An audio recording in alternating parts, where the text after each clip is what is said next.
Pourquoi ta vie chrétienne stagne et comment en sortir concrètement? Le piège du confort croyant. Tu te lèves encore ce matin, tu ouvres ta Bible par habitude et tu lis les mêmes versets qui te faisaient vibrer il y a 3 ans. Ta bouche remue les syllabes, mais ton cœur est resté au lit. Tu te rends au culte, tu lèves les mains au bon moment, puis tu rentres chez toi avec l'étrange impression d'avoir assisté à ta propre mise en scène. Quelque chose a changé et tu n'oses pas te l'avouer. Ta vie chrétienne ne monte plus, elle descend. Pire encore, elle tourne en rond, comme un lion en cage dans un zoo spirituel. Il a l'air vivant, mais sa véritable nature est morte à l'intérieur. Cette stagnation silencieuse est plus dangereuse que la rébellion ouverte, car elle s'habille de bonnes intentions, de ministères corrects et de prières en pilotage automatique. Tu penses qu'il suffit d'attendre un peu, un réveil, une onction spéciale, une prière de quelqu'un de plus spirituel que toi. Mais voici la vérité qui brûle. Tu n'es pas en panne de ferveur, tu es en panne de feu. Et le feu ne revient pas en arrosant les braises tièdes de tes habitudes religieuses. Pourquoi tu ne grandis plus? Les verrous intérieurs que personne ne montre. Tu cherches les coupables dehors, mais la prison est en toi. Le premier verrou s'appelle la nostalgie du premier amour, sans le prix du premier amour. Tu te souviens du jour de ta conversion, ces larmes, cette libération, cette soif des Écritures. Mais tu as voulu garder l'émotion sans accepter que Dieu détruise en toi ce qui n'est pas lui.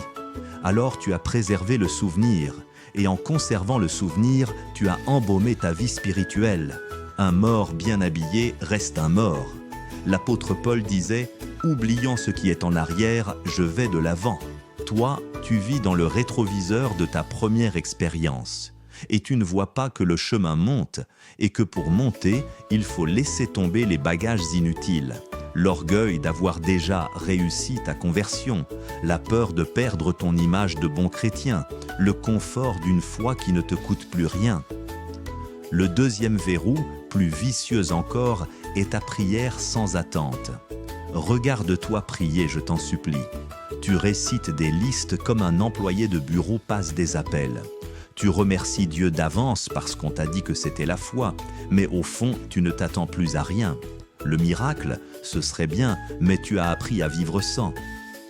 Dans le secret de ton cœur, tu t'es adapté à l'absence de réponse comme un poisson finit par croire que l'eau sale est normale. Résultat, tu pries pour te donner bonne conscience, pas pour voir Dieu bouger. Et Dieu, qui sonde les reins et les cœurs, ne se jette pas à la mer de ton indifférence polie. Quand le prophète Élie a prié sur le mont Carmel, il n'a pas dit « si tu veux bien, peut-être un petit signe ». Il a dit « que l'on sache aujourd'hui que c'est toi qui es Dieu ». Ta prière manque de cette audace qui dérange le silence, et tu t'étonnes que Dieu se taise? Il se tait parce que tu n'as plus rien à dire qui vaille d'être entendu.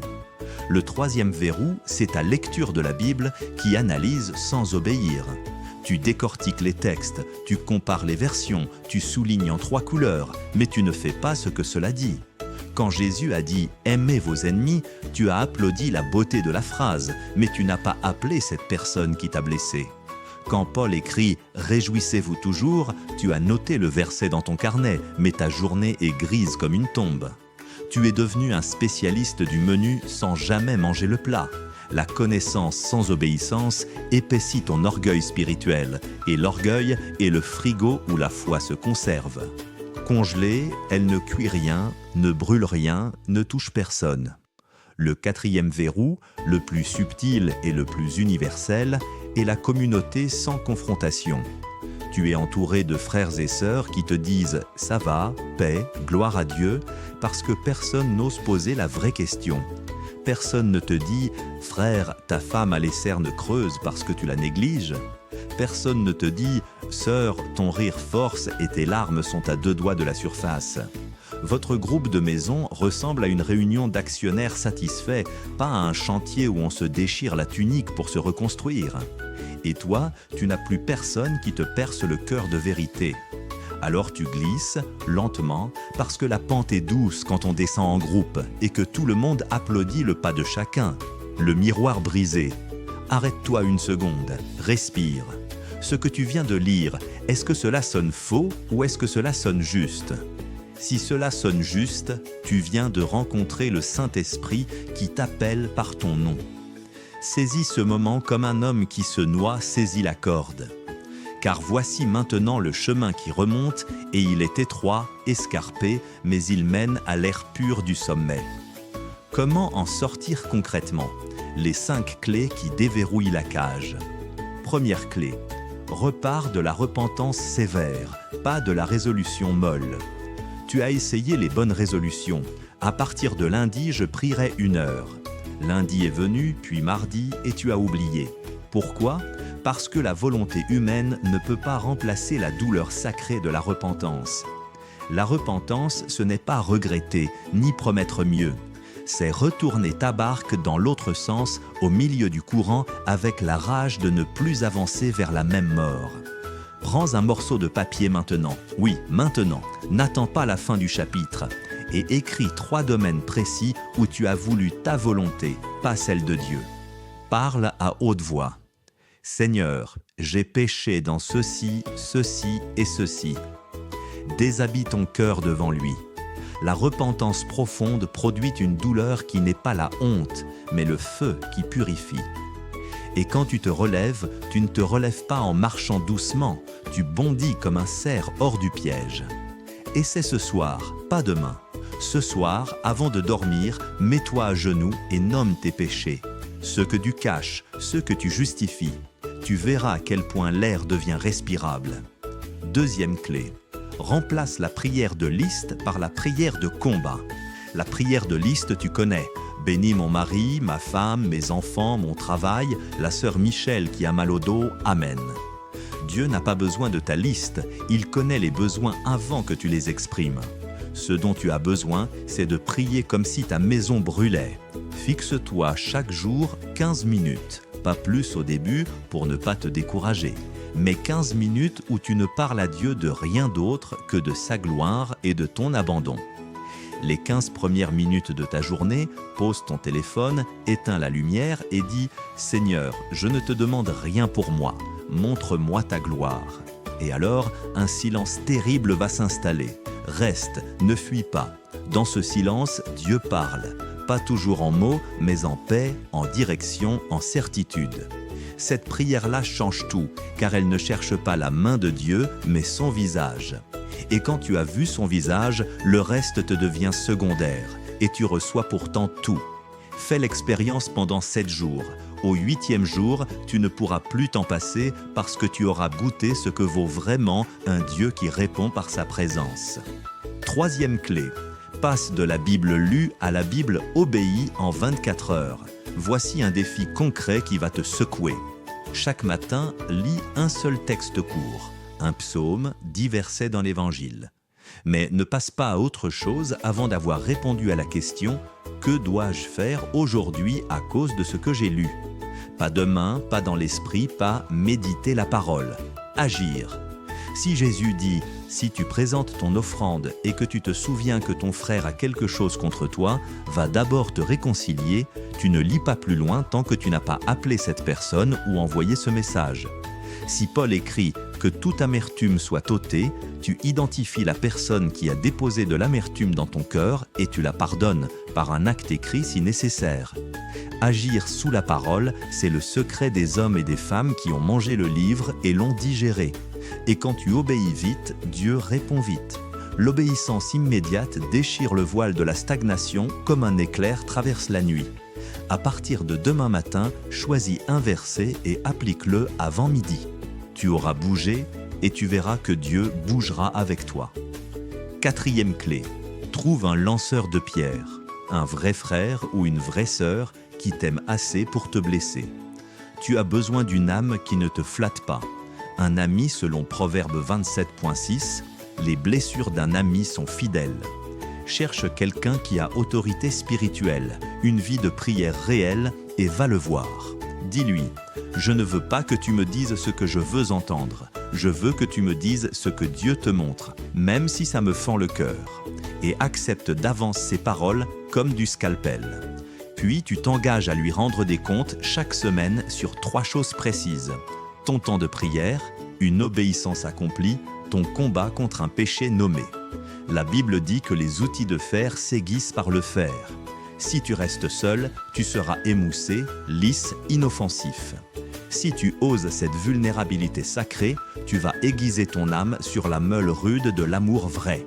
Va chercher cette personne avant dimanche. Si tu n'en as pas, demande à Dieu de te la montrer.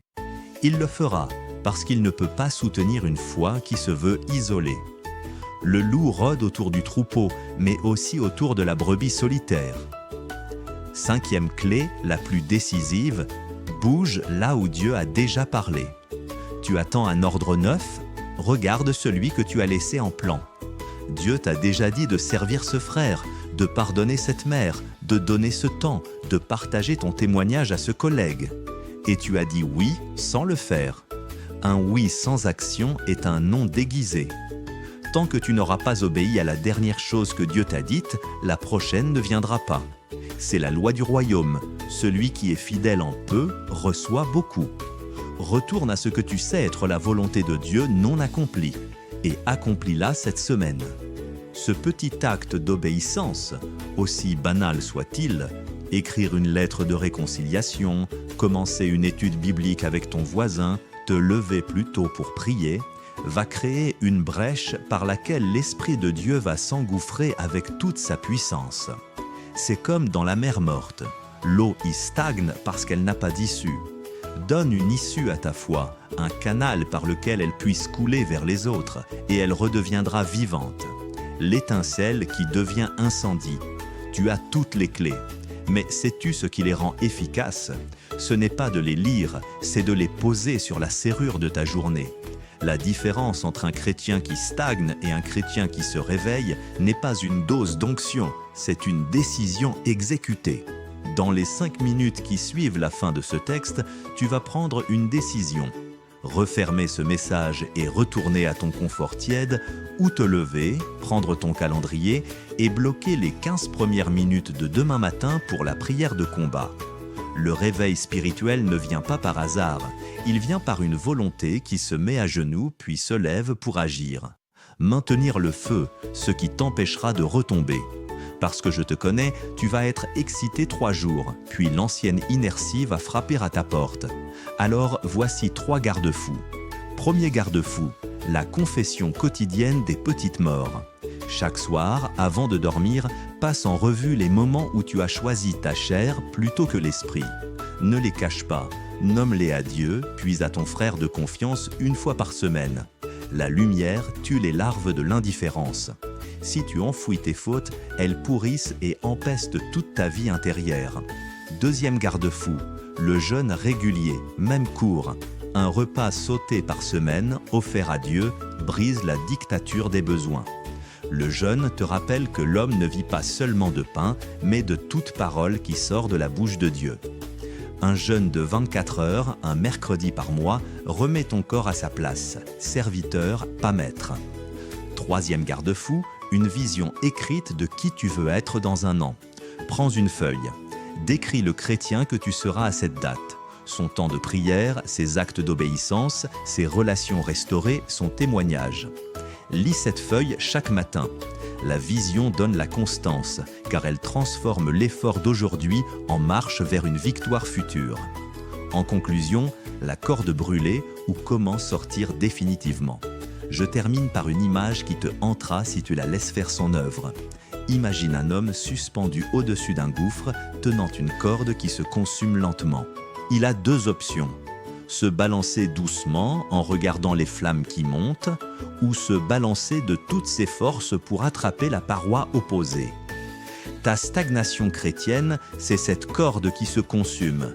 Chaque jour d'indifférence, chaque prière sans attente, chaque Bible lue sans obéissance, c'est un filament de plus qui cède. Tu te sens encore en vie parce que tu es encore suspendu. Mais dans quelques mois, dans quelques années, la corde cassera et tu tomberas dans l'indifférence totale, la tiédeur ou pire, l'abandon. Mais ce matin, cette heure, cette minute, tu as encore la force de te balancer. Ne te balance pas mollement, avec un petit mouvement de repentance timide. Balance-toi de tout ton poids, de toute ta peur, de tout ton espoir. Attrape la parole de Dieu comme la roche ferme. Demande pardon comme si ta vie entière en dépendait, parce que c'est le cas. Prends ton téléphone tout de suite, arrête de lire et envoie un message à la personne que tu dois appeler pour te réconcilier. Ouvre ton agenda et écris « Demain, 6h30, prière de combat, rien que sa gloire ». Engage-toi devant Dieu à venir dire à ce frère ou cette sœur dimanche prochain « J'ai obéi à ce texte ». Le réveil, ce n'est pas une émotion, c'est une série de petites obéissances qui s'additionnent jusqu'à former un incendie. Et cet incendie, une fois allumé, ne se contrôle plus, il se propage de ta vie à ta famille, à ton groupe, à ton église. L'enfer déteste ce genre de feu, le ciel l'alimente. Toi, tu es l'allumette, fragile, petite, mais porteuse d'une flamme qui peut embraser le monde. Tu as lu jusqu'ici, tu ne peux plus dire « je ne savais pas ». Maintenant, lève-toi et brûle.